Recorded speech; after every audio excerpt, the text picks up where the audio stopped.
What's up, everybody? This is Mike, the Rookie Trader. Hope you all had an awesome weekend. I spent mine down in Kentucky rock climbing with my girlfriend and my dog. Let me start this off by saying I'm not a financial advisor. This is just information or opinions that I think you might find beneficial. As always, I recommend that you do plenty of your own research before making a trade. Let's get into the delicious data. Just to kind of recap a little bit of what happened last week. I got in some stuff and then I got out of some things, and then obviously whenever you get out of something, that's when you're locking in your either gains or losses. Last week I got out of ANY put play. Got out of it a little early, kind of wish I held on to it, but I got in at 193, got out at 210, so that was an 8% gain.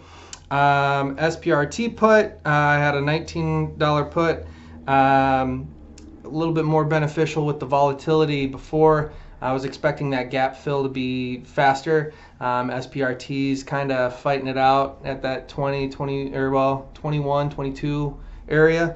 I got in on that one with some profits that I got from on the way up, so I thought I'd gain some profits on the way down. Got in around 740, got out at 760, so that's only a 2.7% gain, but a gain nonetheless. So that was a little bit of what happened last week. Now into the setups for this week. So went through all throughout Ortex. I usually just kind of fill the sheet up, and then I kind of go through like what I see on comments under other videos of potential other plays, and then I usually tee up on the threshold list to see what has been added and what's been taken off. One of my big plays that I've been calling for a while now is Tattooed Chef, TTCF, because of its high utilization, high short interest, lower float, and the cost to borrow was decent, and it was on the threshold list at the same time as SPRT and BBIG, so those made those big runs. I was expecting TTCF to as well.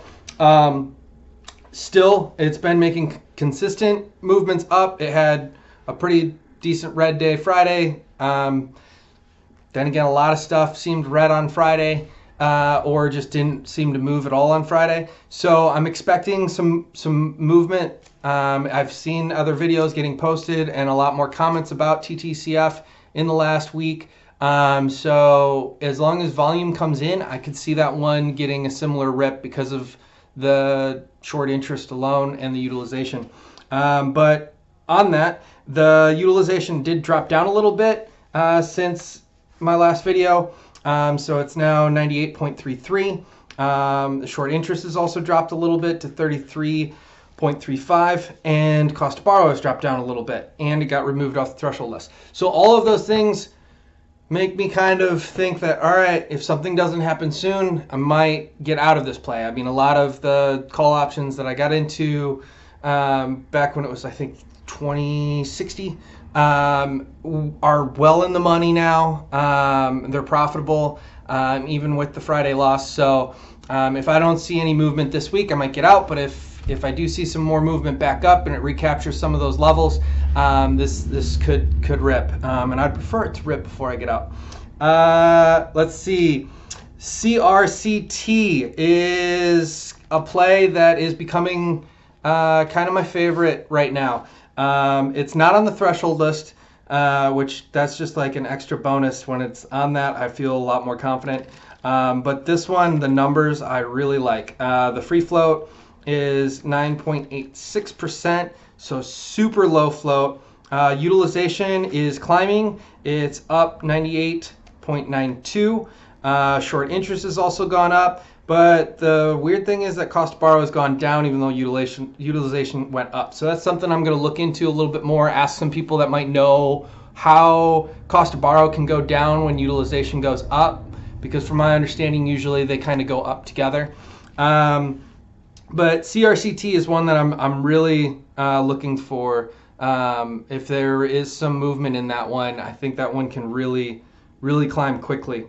BBIG still up there, still holding on. The utilization is down a bit, 96.31, and short interest is down a bit, but it's still pretty high at 34.51%.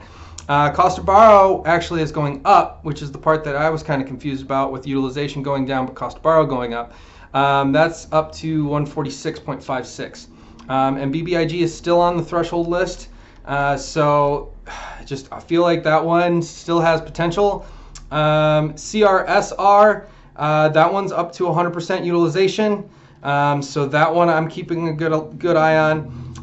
ME, lower float, 20.75%. That one's still on the threshold list.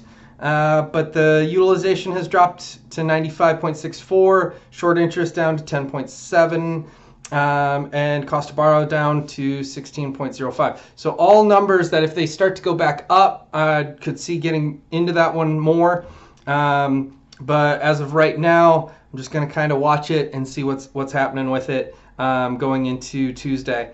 BTCM is one that I did make some money on last week. And then it kind of dipped. Before it dipped, I got out kind of a little too early. It ripped. I watched it. It dipped.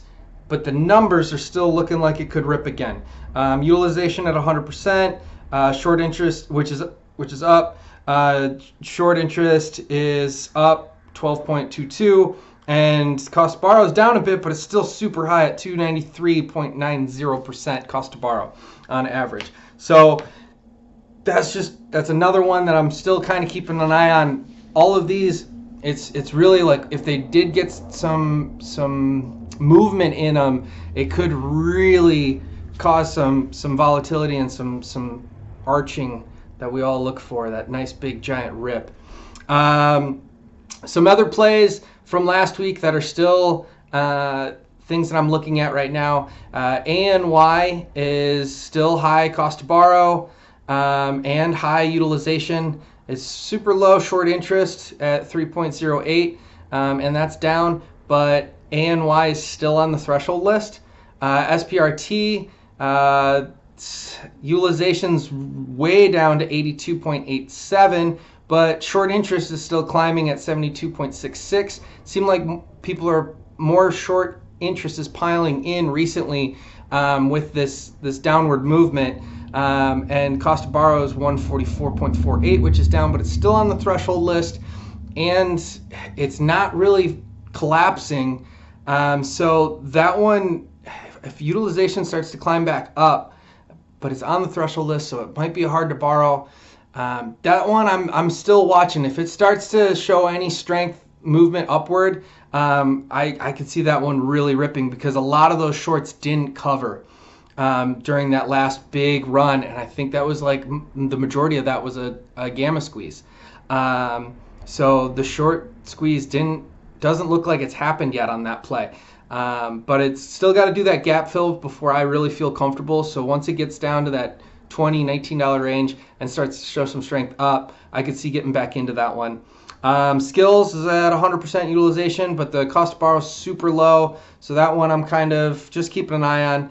BGFV, super high short interest, the highest out of all of them that I've been looking at today at 74.24%, but utilization is only 78.58%, which is actually down a little bit, and cost to borrow is down 6 to 6.72. So if utilization climbs on that one, or there's some real solid strength and volume movement, that one's insane with such a high short interest.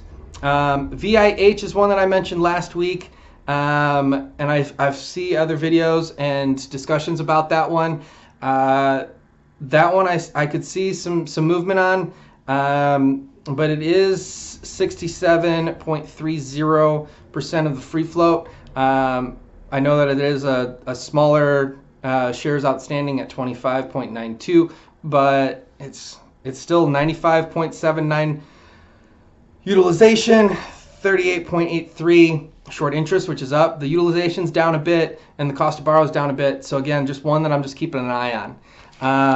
Some sleepers that I stumbled into and that I could see maybe making some movement this week or next week, or just with some bounce back, because they've had some rough days recently. PROG, it is super low float at 19.53. Utilization's only 81.67, but short interest 24.07. That one I'm keeping an eye on. If it does start to show some movement, I could see getting in on some plays there. JOBY, 100% utilization, really short, a small short interest at 2.48. But cost to borrow is 264.01, similar to kind of like the any play. That only showed I think it was like either 3 or 4% short interest. I can't remember. I'd have to rewatch one of my other videos. But it was at 100% utilization and really high cost to borrow. So any kind of movement into that one, I would see people just saying, hey, all right, let's get out. And that could cause a lot of upward movement. And then the other potential sleeper is BGRY, 98.99 utilization, only 16.19% of the free float. Small short interest, but huge cost to borrow at 237.96. So, like I said, it's just I'm kind of looking at those 4 or 5 categories mostly. Outstanding shares, free float, utilization, short interest, and cost to borrow.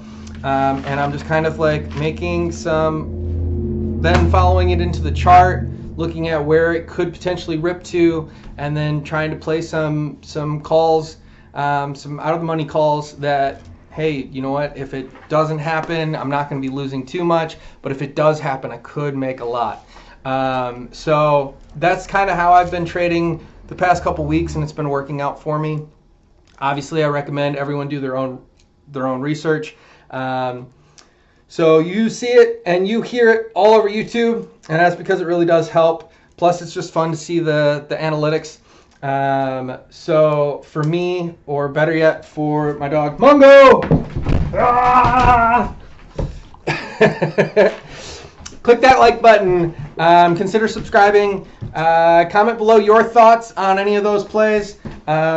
And then if you have any that you're looking at this week that should be on my radar, comment them down below, and maybe they'll get an honorable mention in the next one.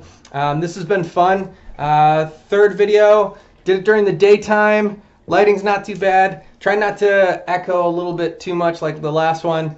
Got the contacts in, so no glare on the glasses. So yeah, like I said, been enjoying this. I appreciate your time. Thank you so much for watching. And from Mongo and I, good luck trading out there.